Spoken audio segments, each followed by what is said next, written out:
วันนี้เป็นวันพระขอเรียนเชิญพุทธศาสนิกชนทุกท่านมากลั่นจิตให้ใสกลั่นใจให้เป็นบุญด้วยการให้ทานรักษาศีลและเจริญจิตภาวนาน้อมจิตให้เข้าถึงพระรัตนตรัย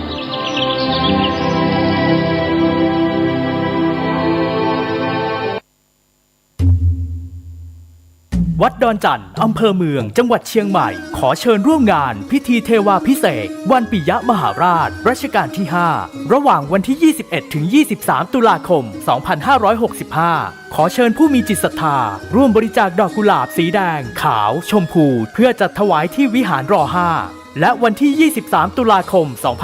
2565 ขอเชิญร่วมพิธีทำบุญตักบาตรสืบชะตาพิธีพุทธาภิเษกตะกรุดดินเผาปีที่ 3 ตั้งแต่เวลา 7:30 น.เป็นต้นไปติดต่อถวายโรงทานณวัดดอนจันทร์อำเภอเมืองจังหวัดเชียงใหม่โทร 053-240-184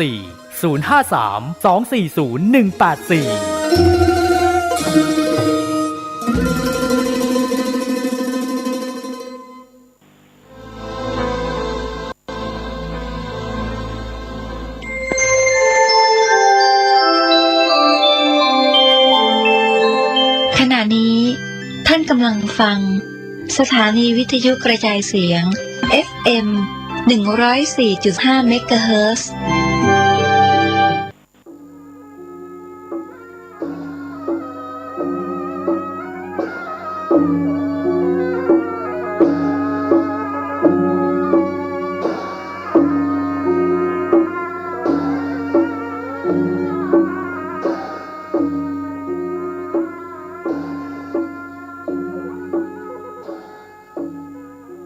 ขอความเจริญในธรรม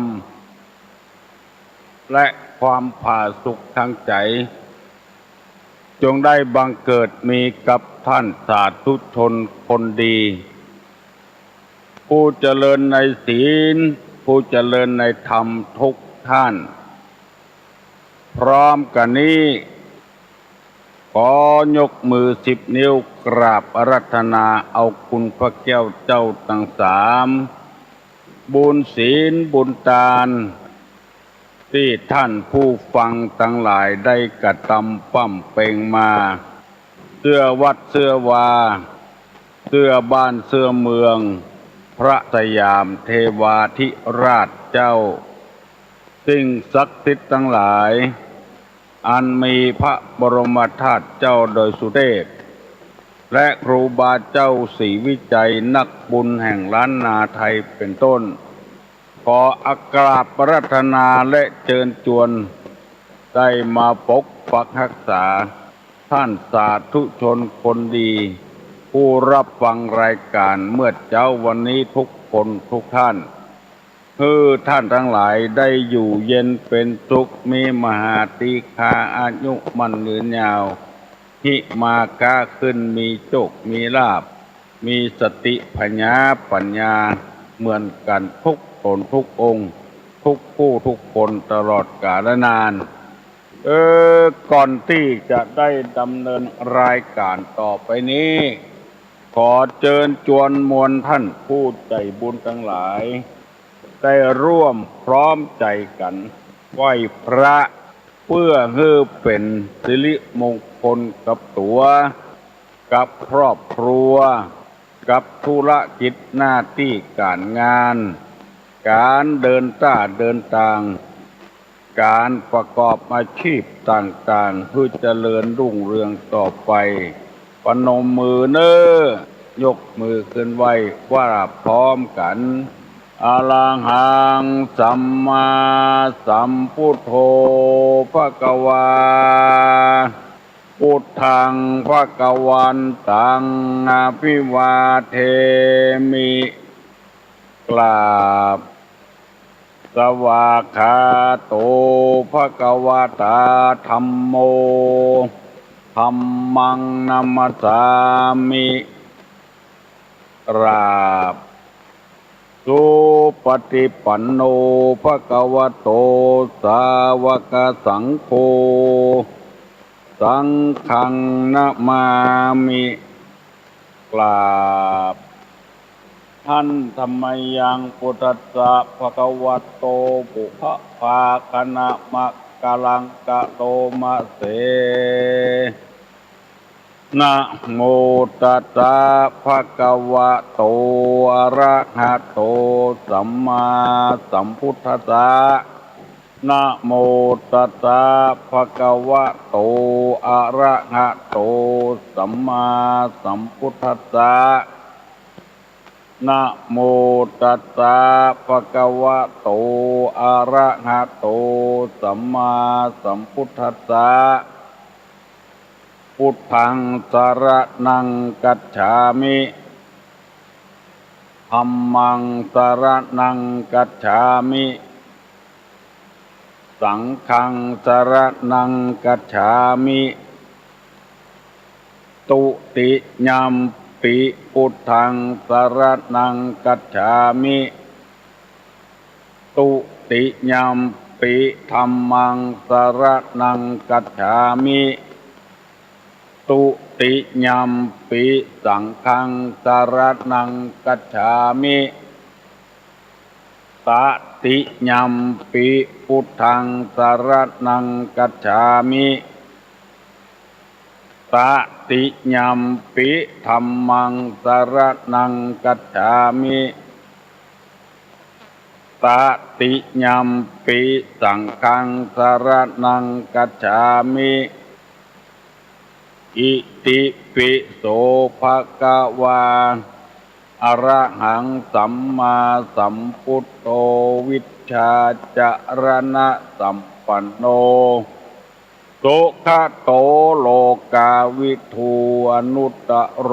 ปุริสะธัมมสารทิสัทธาเทวมนุสสานังพุทโธภควาติสวากขาโตภควตาธัมโมสันติทิโกอากาลิโกเอหิปัสสิโกโอปนะยิโกปัจจัตตังเวทิตโปวินยูหิติสุปฏิปันโนภควโตสาวกสังโฆอุจุปฏิปันโนภควโตสาวกสังโฆญาญะปฏิปันโนภควโตสาวกสังโฆสามิจิปฏิปันโนภควโตสาวกสังโฆญะติตังจัตตาริปุริสายุคานิอัฏฐะปุริสาอุคลาเอสะภะคะวะโตสาวกสังโฆอาหุไนโยปาหุไนโยตักขิไนโยอัญจริการนิโยอนุตตลังปุญญเขตตังโลกัสสาติกราบหนึ่งกราบสองกราบสามกาเลนะธัมมัสสวนังเอตัมมังคลมุตตัมมังมาแถมแล้วเด้อเสียงก้องเสียงก้องเสียงมองต่ำเข้าเสียงตุเจ้าเทศนาธรรมมาแถมแล้วมาถึงในวัดมาถึงห้องนอนตุเจ้ามาถึงบ้านถึงบนเฮือนถึงในเฮือนถึงที่นอนหมอนมุ้ง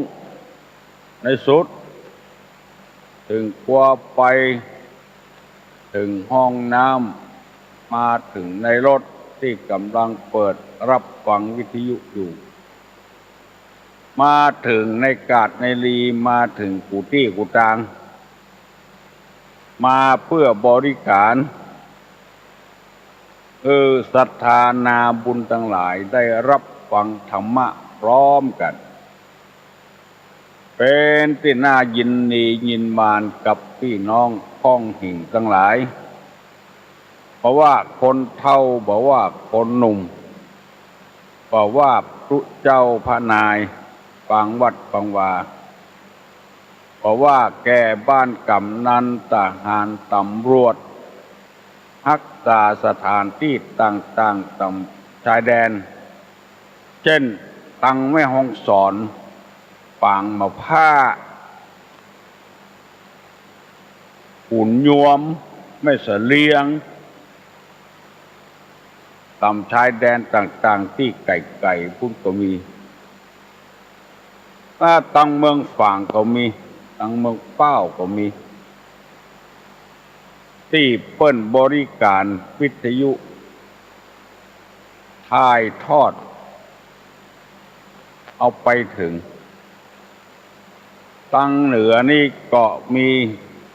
เชียงรายพะเยาและแผ่เมืองแป้เมืองน่านปุ่นลำพูนลำปางนี่บอกว่าละยังใกล้ไปอยู่เปิ้นจักจวนการฟังรายการธรรมะเพื่อประชาชนเมื่อเจ้าทุกเจ้าเวลาตั้งแต่6 โมงถึง7 โมงผู้เจ้าเพราะว่าตุลุงได้รับโทรศัพท์ก็มีเปิ้นมาอู้ให้ฟังก็มีว่าธรรมะที่ออกเมื่อเจ้าผู้เจ้านั้นที่ตุลุงเอามาประกาศฟังแล้วมันง่ายปฏิบัติง่ายมีเมื่อตะวานี่มีพ่อออกแม่ออกมาจากบ้านหนองสีแจงอำเภอตาลปีคนหนุ่มคนกำอยู่มีจิตศรัทธาเลื่อมใสในทางพระพุทธศาสนาจะหล่อพระพุทธเจ้าพระพุทธรูปพระพุทธเจ้าไว้สาไว้กวัดกวาหน้าตัก9 นิ้วเป็นทองเหลืองแล้วตั้งอกตั้งใจขึ้นมาหาทุลุงเอาแผ่นตองมาแผ่นหนึ่งตุลุงลงอักขระคาถาเปิ้นข้องใจมีคนไปว่าเปิ้นยังหนุ่มยังกำอยู่ไปสร้างพระพุทธรูปนี่ก็ให้ดีเนอะว่าอันเฮาก็ว่าเปิ้นเป็นคนเชื้อใดเปิ้นจะทำคุณงามความดีแต่สร้างสารูปพระพุทธเจ้าไว้สาว่าบดีคนบดีนั้นก็คือคนตัวเก่านั่นแหละตัวที่เปิ้นไปว่าคือเปิ้นนั่นแหละคือจำไว้เนอะไปตัดไปบันความคิดในทางที่ดีของคนอื่นหมู่เปิ้นจะหามเอาไม้การไปสอดเปิ้นจะหามอยู่หั่นแล้วลู่เอาไม้การไปสอดไปว่าเป็นคนบดีไปเหี้ยมันจะอย่างใดกันแน่คนจับหล่อพระพุทธรูปเอาไว้สาเป็นอนุสรณ์ในชีวิตจะว่าแทนตัวเก่าก็ได้อย่างครูบาเจ้าศรีวิจัยแปลงไว้ที่วัดสวนดอก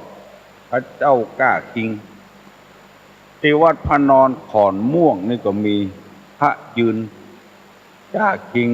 สูงเต้าครูบาต่ำเต้าครูบากว้างเต้าครูบาก็บหารเป็นอย่างมีคนนิยมชมชอบอยู่เต้าประเดี๋ยวมันจะเป็นไปทางใด คนที่บดีนะก็คนเบียดเบียนเปิ้นลักขึ้นหอขึ้นเฮือนเปิ้นย้ำเมื่อค่ำเมื่อคืนกล้าขายกดเร็วอย่างที่ทำเมืองเปิ้นว่าเอาเข้าเปลือกสูนเข้าสารฮื้อแก่เปิ้นคนช่อคนโกงตาจั่งตาย้อยคนขี้ลักขี้จกคนไล่ตีไล่บุบไล่ฆ่าเพิ่นกินเหล้าเมายาแล้วไปอยู่บันไดไล่บุบไล่ตีกันเหมือนกับสิงสารสัตว์อันนั้นกับคนบดีควรจะประณามคนหมู่นี้ไฟฟ้าต่ำหิมถนนหนทาง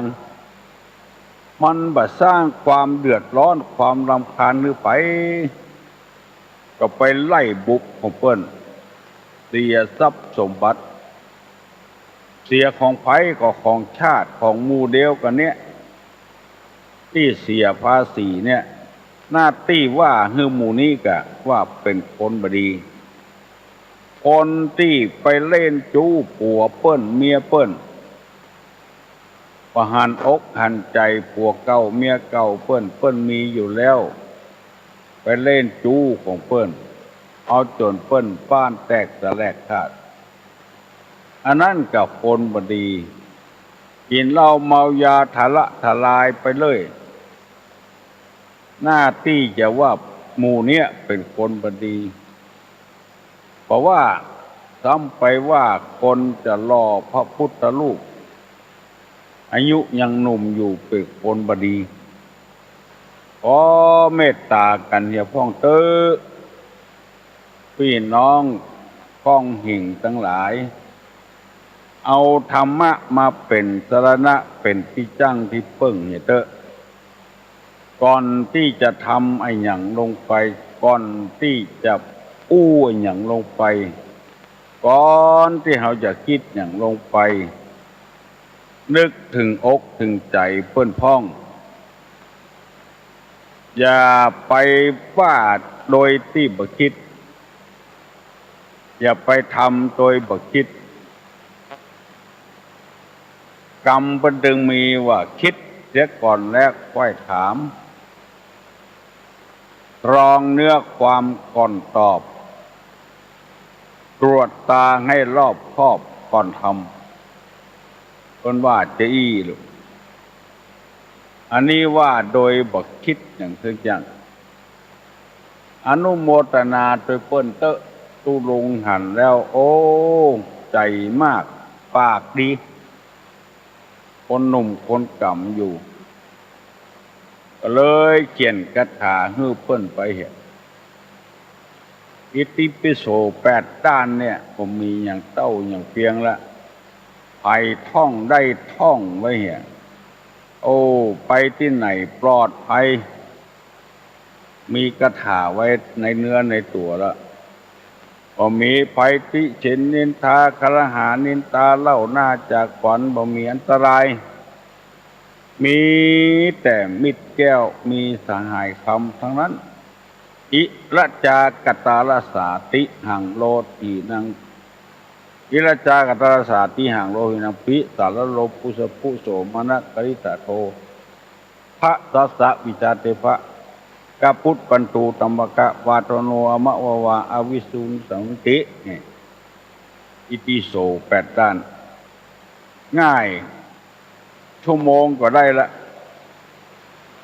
กั้งกาได้108,900บางคนยังท่องอิติปิโสปิ้นก็มีตั้งติไปถึงอิอันนี้เป็นคาถากั้งกาได้กุอย่างปลอดภัยบุญของพระพุทธเจ้ามีหันพดลองเขียนไปกะแล้วเอามาท่องอ่านง่าย8ด้านทำให้เปิ้นเนี่ยอนุโมทนาโดยเปิ้นเนี่ยมันมีความสุขบานหวานใจร่วมใจกันไปนับใจนับฝ่าให้กันกำปากกำคอนี่อ ออกปากเป็นลมเป็นปุ่มแก้ยากว่าไปแล้วมันเป็นลมเนี่ยมหันต์เป็นนามธรรมมีกระจื้อมหันต์เป็นตัวถ้ามันเป็นปุ่มแล้วมันแก้ยากคัดข้องหมองใจเปิ้นเนี่ยคือเปิ้นทุกอกทุกใจอย่างที่เคยเล่าให้ฟังเปิ้นตายไปเป็น30-40 ปีตันขันเข้าให้เปิ้นเนี่ยหยังเปิ้นพอจะไปน่ะห้องเปิ้นมากินข้าวแถมเนี่ยเป็นปุ่มแล้วมันแก้ยากเปิ้นไปปูจาคุณคนที่มันตายไปแล้วได้ทำคุณงามความดีไปแล้วนึกถึงบุญของคุณกับเปิ้นได้แต่เพิ่งพระอาศัยใบบุญของเปิ้นสะปะสะปืนตั้งการกินการอยู่การรับการนอนการไปการมาการนุ่งการย่องการผดับผดาเนื้อตัวการฮื้อความหูอาศัยเปิ้นอยู่หั่นนับวันนับคืนแล้วเปิ้นจะตานไอ้หยังฮื้อคนหมู่นั้นตอบแทนบุญคุณเปิ้นเพราะเปิ้นบ่มีแล้วฝังแล้วเผาแล้วในพระพุทธศาสนานี้อนุรมคือทำบุญอุทิศคือเปิ้นและเฮาก็ใจมากเฮาก็ปากม่วนใจดีได้ทำบุญอุทิศไปหาผู้ประกอบคุณงามความดีให้แก่เฮาแล้วเฮาก็ได้ทำบุญอุทิศไปให้แล้วปีหนึ่งทำเตื้อหนึ่งเดือนหนึ่งทำเรื่องซึ่งเสียทำทุกวันมันเป็นเรื่องความพอใจของไปของมันมีภาษิตกรรมบ้านกรรมเมืองเขาว่าความสุขอยู่ที่ความพอใจความสุขอยู่ที่ความพอใจความทุกข์อยู่ที่ความบ่พอใจเนี่ยไม่ใช่อยู่ที่ร่างกายไม่ใช่อยู่ที่ตีนที่มืออยู่ที่ความพอใจบนเอาพอใจจะเอาแต่เอี้ยเอาก็ม่วนใจเอาแล้วมีความสุขแล้วใจแล้วยังบอกพอเอาแถมติ๊กอันนี้ก็ไปมีความสุขมาได้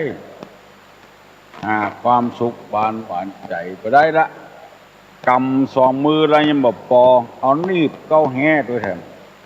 เอาใส่ซอกคอด้วยแถมเอาใส่ถุงเสื้อด้วยแถมเอาใส่ถุงเต้วด้วยแถมเอานี่ไปที่ขาแถมก็เดินพอบ่ได้อยู่หั่นแล้วเอาอยู่ติ๊กเอาไปเนี่ยอย่างเป็นล่ำเป็นหลือก็เพราะเหตุว่าบ่ฮู้สภาวะความเป็นอยู่คนอื่นกั้นตายอยู่หั่นแล้วเดือดร้อนอยู่หั่นแล้วก็มีอย่างจะกินจะใจอยู่หั่นแล้วบ่ได้คำนึงถึงคนอื่นบ่เอาใจเปิ้นมาใส่ใจตัวอันนี้แหละธรรมะที่เราเอาเสนอกันถึงวัน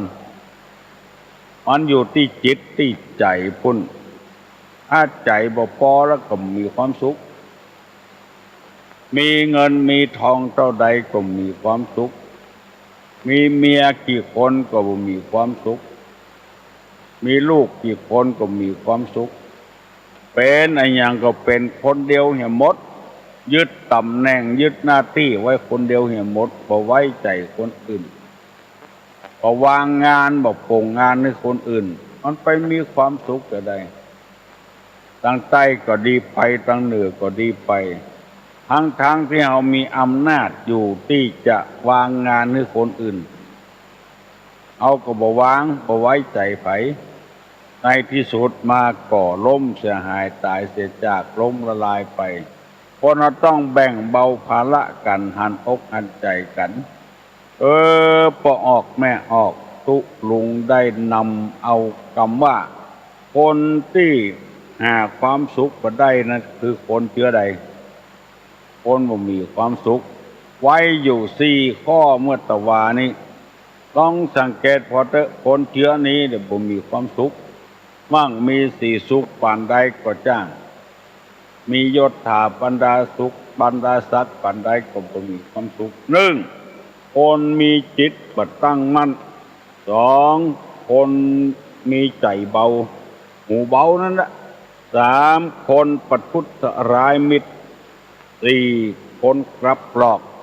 4คนเนี่ยไปพอเถอะมันจะมีความสุขของมันก็ชั่วครั้งชั่วคราวเท่านั้น ความสุขที่แท้จริงนี่จะบ่เกิดขึ้นตรงกันข้ามกับคนใจเตี้ยงมั่นคนมีใจนักแน่นคนส่งเคราะห์กับมิตรแก้วสหายคำคนอู้บักกับประกอบซื่อใดซื่อนั้นอันนี้เป็นคนมีความสุขเพราะฉะนั้นได้สัญญากันเมื่อตะวาแล้วว่าจะได้อธิบายให้แจ่มแจ้งแจ่มชัดเพราะมีคนบอกว่าฟังแล้วเขาบ่ต้องไปแกะไปไกลก็ต้องเอาไปกึดอย่างนั้นมันเป็นแบบอาหารสำเร็จรูปเตแล้วก็กินได้เลยแบบกึ่งสำเร็จรูปเตแล้วเอาใส่หม้อใส่น้ำต้มน้ำกำก็กินได้ง่ายการปฏิบัติธรรมแบบรากหญ้าแบบง่ายๆเล่าพี่น้องทั้งหลายฟังง่ายๆข้อแรกนั้นคนที่มีจิตผมเที่ยงมั่นนั้นมันเป็นความจริงดังที่ธรรมะในทางพุทธศาสนากล่าวไว้แต่ทำงานบัดจับจดอันใดก็เอาอย่างไหนน้อยเดียวแล้วเอาหลายอย่างเป็นแกงแค่เนี่ยบึดไปจับใส่พริกแต้บึดไปจับใส่ผักเผ็ดบึดไปจับใส่บักแว้งกุลาบึดไปจับใส่บักเขือปัดปัวชูนกระหันหมดอย่างไหนน้อยบ่อันใดอันนั้นบ่เหมือนเปิ้นแกงจิ้นแกงป่าแกงจิ้นก็ได้กินจิ้นแกงป่าก็ได้ป่าแกงแค่นี่มันได้อย่างไหนน้อยเดียวเอามารวมกันแกงโฮกไปอย่างเดียวกันมีตึงงุ้นมีตึงหน่อส้มมีตึงจิ้นมีตึงแกงฮังเลมีตึงห่อนึ่งต้องการกินอะไรนักก็บ่ได้คนที่มีใจบ่เที่ยงบ่มั่นเป็นโคตรเจ๊โบราณเพิ่นว่าหมายหลายเจ้ากินข้าวหลายไหเพิ่นไปอยู่กับหมอนึ่งกับไปอยู่กับหมอนึ่งมีความสุขสังเกตพอแม่บางคนพอเฒ่าพอแก่ละใจบ่เที่ยงบ่มั่นใจบ่หนิมปัดตั้งมั่นบึดไปอยู่กับลูกหมอนึ่งมันเข้าจังที่หน้าลูกเขยจังที่หน้าลูกสะใภ้ไปแถมเข้าวัดเข้าวาก็บ่ได้เข้าเป็นแก่นเป็นสารบางทีไปอยู่กับลูกหมอนี่ใกล้วัดใกล้วาแต่บ่ม่วนแต่เหมาะใจบ่ตั้งบ่มั่นไปอยู่กับหมอนึ่งไปวัดก็ไปบ่ได้ไกลก็หูจักไผแถมอยู่กับไผคนใดคนนั้นปฏิบัติปัดโปศีลทำกรรมฐานไปอยู่เรื่อยๆไผจะดีจ้างไผจะหายจ้างไผความดีความหายมันเป็นเรื่องส่วนตัวของเพื่อนพุ่นมันบ่จะเรื่องของเฮาไอ้หยังก็เอาจิตใจเข้าไปส่งไปเหี่ยประตกประเสียงน้ำท่วมภาคใต้ภาคกลางภาคอีสานอยู่บ้านเหงาสกตกอินดูเปิ้นก็จะไปเอาใจไปโล่นไปใส่เนี่ยหยังมันของธรรมชาติมันไม่ใช่ไผมาแป้งมาแต่งมาฮื้อพี่น้องเจ็บเป็นบ้านไก่ใครไปหาไปบ่ได้ก็คืดฮอดหาอย่างอันกินข้าวบ่ลำกินน้ำบ่ลงไปเนี่ยอย่างจะอันความทุกข์นี่มันเฮาไปเสาะหามันบังคับใจบ่ได้ใจบ่หนิมใจบ่เที่ยงบ่มั่นเอาใจตัวเองว่าเปลี่ยนผัวอย่างเปลี่ยนผ้านุ่งเปลี่ยนเมียอย่างเปลี่ยนผ้านุ่งเมื่อใดจะมีหลักมีฐานมั่นคงถาวรซะเกื้อเอาปลูกแล้วก็ถอนออกไปปลูกที่อื่นแถมมันจะไปใหญ่ซะเกื้อจะได้ปลูกไว้ที่นั่นก็ปลูกไว้ที่ไหนก็ปลูกไว้ที่หั่นบึดไปเข้าศาสนาหนึ่งบึดไปเข้าศาสนาหนึ่งเข้าไปแล้วเอาไปอวดไปอ้างกันอันนั้นดีอันนี้ให้มันบ่ได้เกี่ยวกับศาสนาสักอย่าง มีลายหนึ่งบอกว่าศาสนานั้นอย่างอันอย่างนี้ศาสนาเฮาเป็นอย่างอันอย่างนี้ศาสนาเปิ้นนี่ฆ่ากันอย่างการกู้ให้ฟังคำว่า โอ้ศาสนานี่มันดีกูศาสนาบอกว่าอันนั้นดีอันนี้ให้แต่คนปฏิบัตินั่นก็ใจบหนิมใจบเที่ยงบ่มั่นอย่าไปว่าศาสนาอื่นเลยแม้แต่ศาสนาพุทธนี่ก็ยังมีไหว้พระเจ้าอยู่ตึงวันพอเอาเป็นสรณะเป็นที่จ้างที่เปิ้งโอ้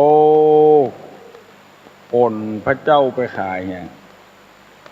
เอาสตางค์มาไว้จ่ายเนี่ยเป็นตุเป็นเจ้าจัดดีใจบ่เที่ยงมั่นถ้าได้สตางค์เอาป้อของตัวไปขายกินรับทำเนี่ยรับทำเมืองนี่แต่ก่อนมีเป็นตู้นี่ประเดี๋ยวนี้คนไปขายให้เปิ้นหมดเปิ้นเอาไว้เป็นของดีของที่ระลึกในประเทศไทยในภาคเหนืออย่างอี้ก็มีเพราะคนเอาไปมุ่งผลประโยชน์นักนำไปใจกลับใจกอกอันใดก็จะเอาเหี่ยประตกประเสี่ยงบ่ห่วงปี้บ่ห่วงน้องบ่ห่วงลูกห่วงหลานอย่างสักอย่างตายแล้วจะเอาไปตยประตกประเสี่ยงกะว่าจะได้คือมีใจหนิมใจเที่ยงใจมั่นทำอันใดก็ทำอันนั้นอยู่ไปเมินอยู่หั่นน่ะเปิ้นถึงจะเกยคนเดียวแล้วก็ส่งเคราะห์เปิ้นได้ตุลุงเคยมีตุเจ้ามาขอผ้าป่าโอ้เอาก็เมาเงียบเวียกเงียการเพื่อเอาไปตอดพอมีหั่นแล้วตุเจ้าตอดที่มาขอผ้าป่าไปอยู่แถมบัดอยู่ไปปิ้งมาขอธรรมะไปแถมอยู่ละไปอยู่ที่อื่นเฮาก็จะไปตานเฮาก็เสียกำลังอกกำลังใจก็ตกไปเสี่ยงนึกว่าจะอยู่ท่าฮับพระป่าอย่างนั้นแล้วไปอยู่แถมจริงอันนี้เปิ้นว่าคนบ่มีเงินเท่าใดมีทองเท่าใดทรัพย์สมบัติเท่าใดก็บ่มีความสุขต้องพอใจในสิ่งที่ตัวทำมาทำอย่างพระพุทธเจ้านั่นแหละนางตัณหานางราคานางอรดีมายั่วยวนกวนใจถ้าพระพุทธเจ้าเป็นคนใจบหนิมบ่เที่ยงบ่มั่นป่านนี้ก็ชื่อเสียงของพระพุทธเจ้าก็บ่มีแล้วน้ำธรรมคำสอนที่เฮาเรียนเฮาศึกษาเฮาปฏิบัติทั้งวันก็มีแล้ว เพราะว่าจะพลิกไปอยู่เสวยราชสมบัติในเมืองกบิลพัสต์แทนพระเจ้าสุโธทนะจะไปอยู่กับเมียเก่าอยู่กับลูกเก่าอยู่กับเสนาบดีเก่าเพราะมารมาผจญทำให้คิดสั้นใจบหนิมบ่เที่ยงมั่นในที่สุดพระพุทธเจ้าก็เอามาชนะจนได้ใจทอดใจด้วนเกินไปพอเมื่ออยู่ในความหนิ่งความเที่ยงความมั่นนักเรียนบางคนเข้าอยู่ห้องเรียนอยู่2 ที่ 3 ที่บึดไปเข้าที่หนึ่งบึดไปเข้าที่หนึ่งพโยมหลายวัดตุเจ้าหลายวัดอันเนี้ยเปิ้นว่าคนเจือนี้เนี่ยบ่มีความสุขขอให้จำไว้อดเอาไว้ ทำงานที่ไหนก็ทำที่หั่นไปเรื่อยๆถ้ามันถูกแห่งผมแห่งเต็งแป้แล้วเนี่ยจะได้อันนั้นเป็นเรื่องแถมเรื่อง มันมีปัญหาเกิดขึ้นเฮาต้องแก้ไขช่วยกันเมื่อมันแก้ไขจะได้กระตึงบ่ได้ก็ค่อยว่ากันตามกรรมทำข้อนี้ที่ว่านี่หมายความว่าเกี่ยวกับเฮาบ่ได้เกี่ยวกับบริษัทบ่ได้เกี่ยวกับคนคุมเปิ้นก็ต้องการของที่เฮาแปลงนั้น มันดีมันงามจะได้ราคาได้เงินได้ทอง ได้มาแล้วก็เอามาจ้างเฮาแถมขอให้เป็นคนใจนิ่มใจเที่ยงใจมั่นเพราะฉะนั้นในทางพระพุทธศาสนามีศาสนาเดียวที่คือทำจิตให้เป็นสมาธิมันมั่นคงถาวรเหมือนกับเสาเข็มเสาหลักเมื่อตอกลงไปมันมั่นคงแล้วรูตั้งอยู่ตึกที่จันก็บล่มถ้าความบ่มั่นคงเกิดขึ้นนี่จันเดียวก็ล่มอันนี้นำมาเสนอเป็นข้อที่หนึ่งคือพี่น้องทั้งหลายฟังจะได้เฮาโทรศัพท์หน้าไมค์กันมาได้จะมันเตอะเนาะย่างมันเตอะไปก่อนแต่ถ้าคิดอย่างนักฟังไปเรื่อยๆบางคนก็สำว่าดีกับตุลุงเราจะได้ยินเรื่องราวต่างๆถ้าโทรศัพท์มาจิตใจมันเปลี่ยนไปเห็นละกรรมที่ฟังมาบอกเข้าใจไปเห็นแล้วเมาไปฟังคนมาถามตุลุงอย่างนี้ก็มิ่งจะได้ติดได้ต่อกันนิ่มเที่ยงมั่นคงข้อที่สองคนใจเบาแล้วบ้านเฮาว่าคนหูเบาหูเบาเปิ้นปอบเปิ้นโยนเปิ้นจุเปิ้นซุยไปทางใดก็ไปทางนั้นคนหูเบานี่ไปสังเกตพอก็บ่มีความสุขเน้อมีเงินเอาไปลงทุนเพิ่นบอกคือลงทุนอันนั้นอนาคตไปหน้ามีเป็นอันนั้นปัจจัยเนี่ยพอลงทุนไปจัดหนักฟังคำเพิ่นถอนไปเหียไปลงทุนอย่างอื่นเหมาะอย่างที่ตุลุงว่าหาแล้วคนหูเบาของเขาว่าปู่มาจุงควายมีควายตัวสองคนพ่อลูกไอ้เจ้าเพิ่นมากะเจ้าควายเพิ่นจะมาใส่นาปู่มาก็จุงควายลูกมันต่อยโก้นควายไปปะใส่คนหนึ่งก็ว่าปู่มาอย่างง่าวตัวเป็นคนจุงลูกเป็นคนอยู่ต่อยก้นถ้างูเลี้ยวเกี่ยวก่อนก็ดีหมาว่อหมาแวงก็ดีสัตว์อื่นมาก็ดีไม่จะฟิตมันจะพบลูกตัวเก่าไปได้หันเมาเตียวไปทางหน้าตายไปได้ด้วยนะเชื่อปเตะใหญ่ใดก็ลูกจุงกะตัวอยู่ตั้งหลังกะเปลี่ยนลูกจุงควายไปได้สักบ้านหนึ่งเพื่อก็ว่าปูมานี่อย่างเงาตัวเองอยู่ตั้งหลังลูกอยู่ตั้งหน้าถ้าควายสะดุ้งมันจะโล่นจะย่ำใส่ลูกจะฟิดลูกอย่างใดก็บ่ดีหูเบาล้ำไปเปลี่ยนทำไมลูกมันขึ้นขี่หลังคาหลังควายแล้วปู่มาเป็นคนถึงไปปะใส่คนทางหน้าก็ว่าปู่มานี่มาฮักลูกฮักเจ้าก็ควายสะดุ้งกะควายถูกพิษทั้งโกนกะควายสะดุ้งก็จะหกขึ้นแล้วลูกอยู่หลังควายก็ตกลงมาคอหักตายก็หาวิธีใดแทนลูกมันจุงปู่มาเป็นคนขี่ไปปะใส่คนก็ว่าอย่างเดียวกันนะว่าเงาคนใหญ่ไปขี่ควายสบายให้ลูกจุงเดลูกเดเต้า ถ้าควายมันสะดุ้งก็จะย่ำลูกตัวเก่าเนี่ยจะใดนี่เปลี่ยนไปเรื่อยๆเอาอย่างอี้ก็แล้วกัน2 คนพ่อลูกปากันเต็กควายนอนเอาเชือกมัดแข้งควาย2 ตัวควายตัวนั้น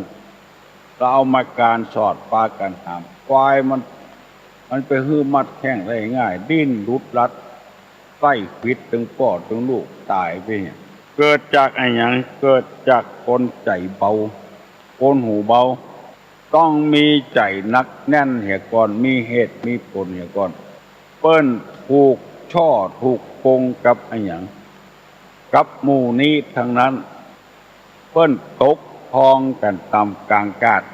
หน้าที่มันจะหมดสมัยไปแล้วคนมันลวกขึ้นมาแล้วฉลาดขึ้นมาแล้ว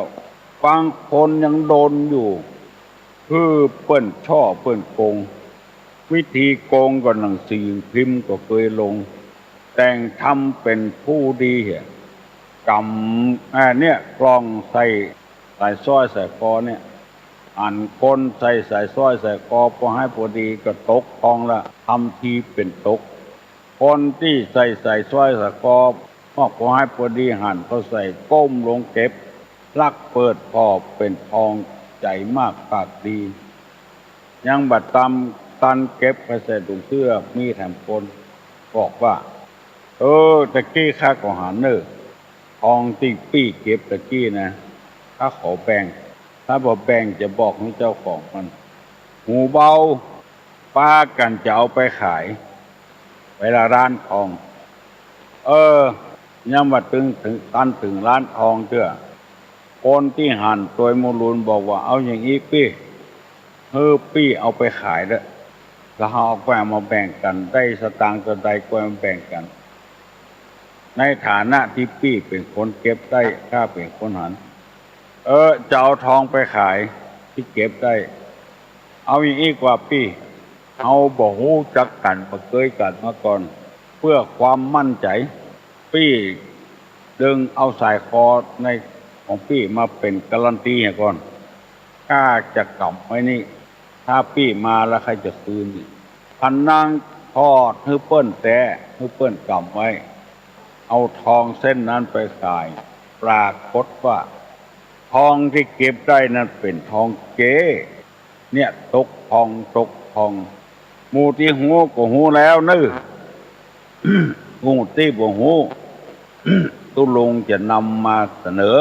เพื่อได้เก็บเนื้อเก็บตัวไว้ฟังไปเถอะมันตึงได้ผลได้ประโยชน์ก็คนหูเบา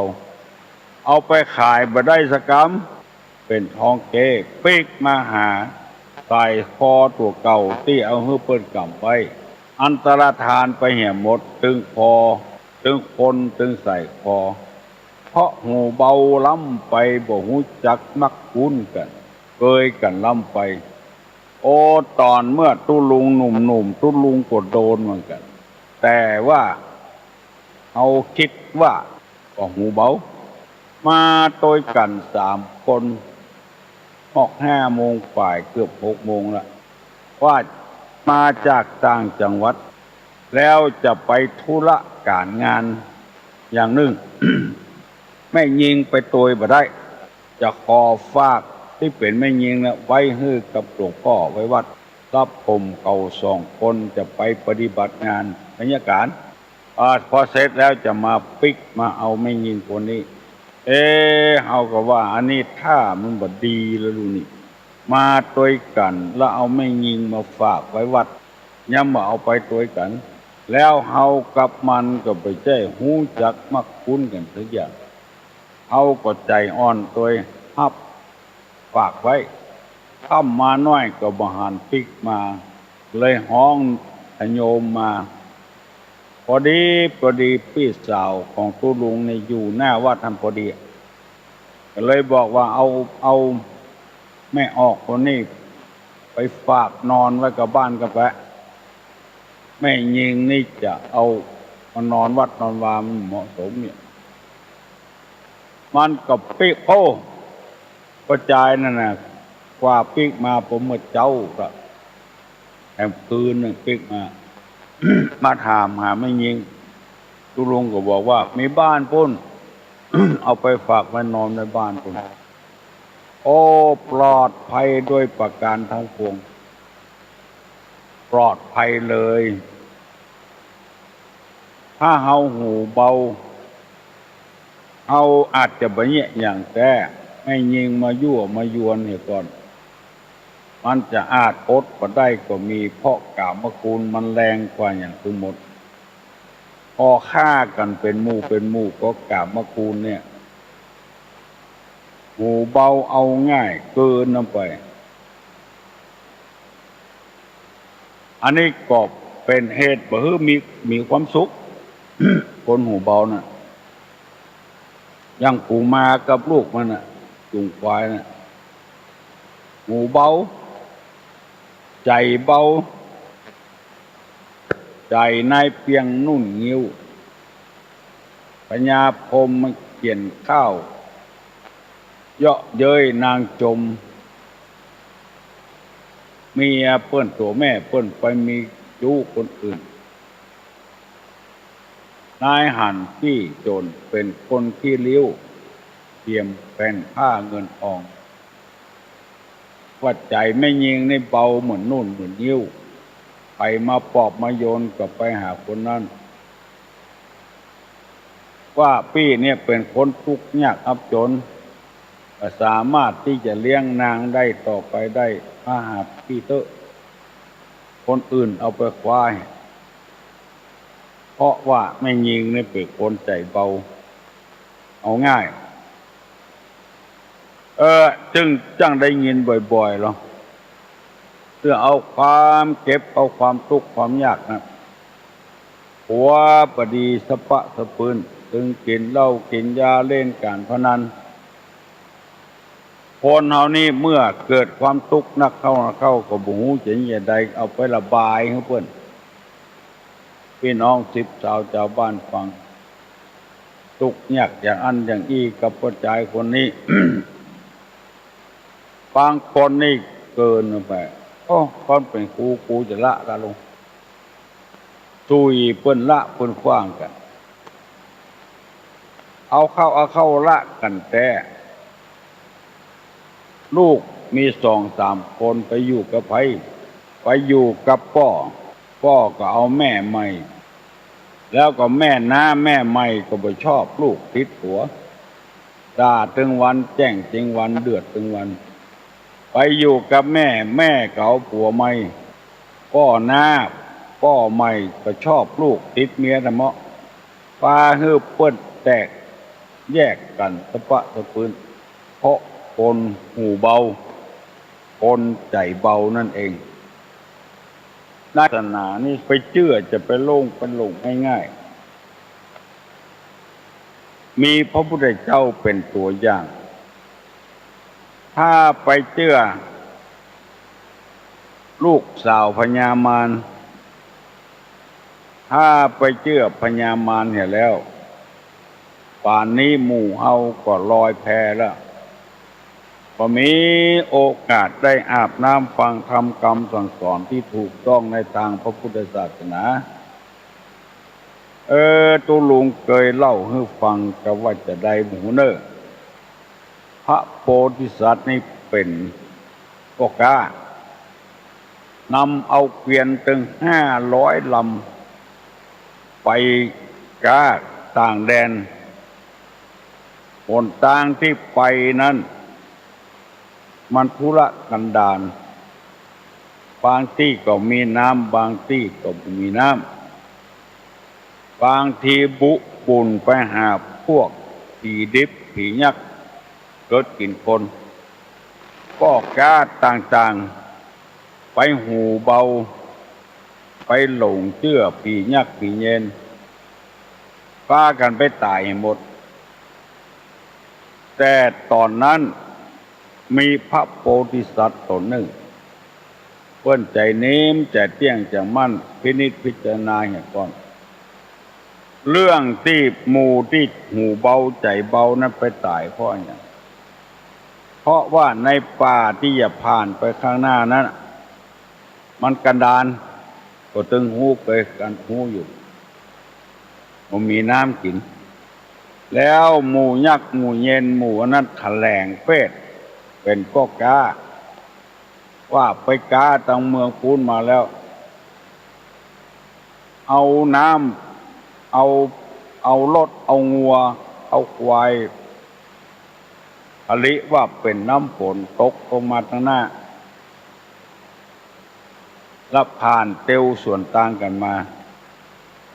ก็กาตีหูเบาก็นึกว่าทางหน้ามีน้ำผลเลอะปะเถอะเพราะก็กาที่เป็นยักษ์เป็นเย็นของหูเรื่องผ่านมาเปียปอกประตูเสียงแทนที่จะตักน้ำกักตุนไว้ผ่านป่าที่มันกันดารก็ตักละเอาไปว่ากินตั้งหน้าเถอะเพราะมีพวกกาผ่านมานี่เปียปอนประตูเสียงมีฝนตกตั้งหน้าเนี่ยอย่างเงี้ยไปบ่ถึงบ้านเปิ้นเมืองเปิ้นจะกำไปกั้นไปหยาดน้ำถึงงัวควายถึงคนก็ถึงงัวถึงคนก็ตายหมูยักษ์หมูเย็นก็ดูตั้งกินมาตัดใจหัวหน้าที่เป็นโพธิสัตว์ก็เนี่ยอย่างเก่านั่นนะทำเต็มประกายมาว่ามีฝนตกแล้วหน้าโพธิสัตว์มีความคิดว่ากรรมบอกเก่าว่าอุ่นใจกินน้ำห้อยหน้าน้ำฟ้าบ่ไหลลงหอมอันนี้มันเหมือนแน่อาจจะตกน้อยเดียวก็ได้หรือบ่ตกก็ได้หรือคนที่ทำทีเปียปอนประตูเสียงอาจจะเป็นผียักษ์ผีเย็นกินคนก็ได้มาแถลงอย่างนั้นพอเดินทางมาถึงต้าน้ำปากันตักน้ำเขาใส่กุ้งใส่ไหเดินทางต่อไปหมู่ยักษ์หมู่เย็นก็สามารถที่จะกินพระโพธิสัตว์และเสนาทั้งหลายได้หมู่ก็กาทั้งหลายได้เดินทางด้วยความปลอดภัยที่นำมาเสนอกับพี่น้องทั้งหลายนี้ฟังเถอะฟังการโฆษณาเถอะเป็นห่วงพี่น้องทั้งหลายบริษัทเป็นห่วงท่านในสุขภาพของท่านเฮาเป็นไอ้หยังมันมาห่วงเฮาถ้าท่านตายไปแล้วท่านจะได้เงิน2 ล้านเราคิดใจพอดีๆคนหูเบานี่เอาแต่นะก็ตายไปแล้วได้เงิน2 ล้านเขาจะเอามาเนี่ยอย่างตายไปแล้วบ่ได้ใจสักบาทจะอุ่นใจไว้ให้ลูกให้เต้าตั้งหลังอันนั้นเอาไปฝากเหียบดีดอกเบี้ยก็มีธนาคารของรัฐบาลจึงมีมันมั่นคงกว่าที่จะเอาไปเนี่ยอันนั้นอันนี้ตายไปแล้วเงินอยู่ธนาคารท่านอยู่ลูกก็ไปเบิกเอาคนเดียวอันนี้เอาไปทำอันนั้นทำอันนี้ท่านตายไปแล้วท่านจะได้500,000ท่านตายไปแล้วท่านจะได้800,000ได้ล้านฟังทีๆดูฟังคนเป็นหลงเชื่อไปล้มละลายเหตุประตูประเที่ยงแชร์อย่างต่างๆล้มละลายกันจะนักหมดรูปมันลูนมาก็ขาดคุณกุดตื่นกันให้กันวุ่นวายเสียอกเสียใจเครียดกันเป็นจมเจาะด้อยไปก็มีเพื่อนบ่ให้เงินสักบาทเอาก็เอาอยู่เพราะวันพูกยังมีชีวิตอยู่เขาเอาอยู่เพื่อนจะให้เงินล้านวันพูกเขาตายเขาบ่เอาหรอกชีวิตเป็นของหายากเงินทองอยู่ที่ยากหากไม่อยู่ที่แขกมันบอกเป็นพี่เป็นน้องไผเพิ่นประกาศเพื่อโฆษณาขายยุกขายยาขายอันนั้นอันนี้เป็นห่วงสุขภาพของท่านเอาเป็นป้อเขาก็ไว้ใดเขาเป็นห่วงเขาเนี่ยเราก็บ่มีความสุขคนจะนี่ ถ้าไปโดนโกงโดนช่อมาก็เดือดร้อนวุ่นวายละหน้านี้ขอระวังเนิบตุเจ้าหัววัดต่างๆกฐินนะกฐินนะมาติดต่อจะทอดกฐินอย่างอันอย่างอี้นะให้ระวังไว้เนอะคนที่บกคุ้นบกเคยกันจะไปสว่างปามนะหดมือเป็นหลายลายละทำทีจะมาทอดกฐินเงินที่จะเอาไปพิมพ์ซองก็บ่มียังบ่มีบ่ใกล้บ่ไกลเนี่ยใต้วัดที่ตุลุงอยู่เนี่ยโอ้ขึ้นปีตานไว้จะเป็นเจ้าปีพุ่น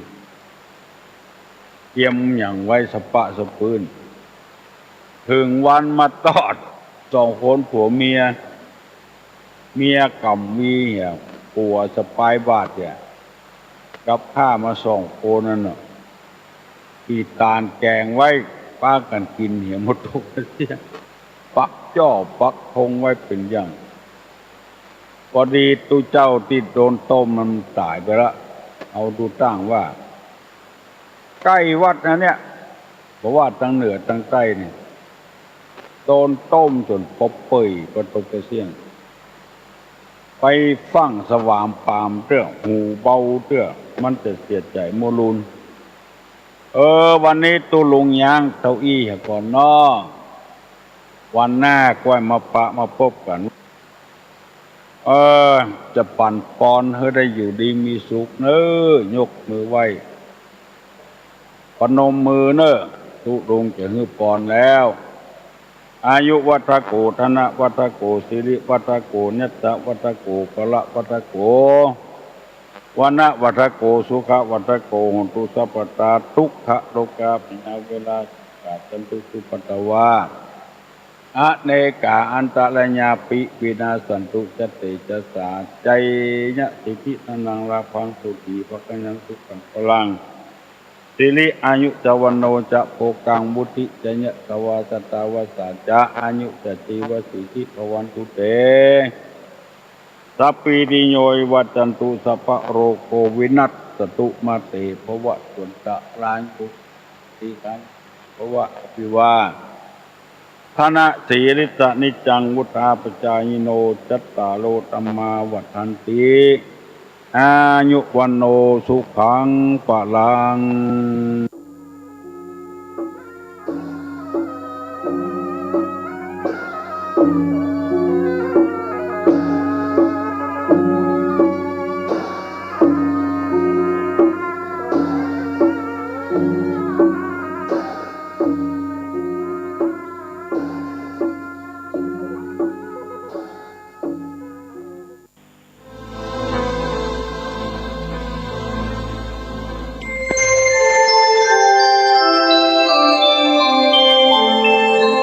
ขณะนี้ท่านกำลังฟังสถานีวิทยุกระจายเสียงพระพุทธศาสนา FM 104.3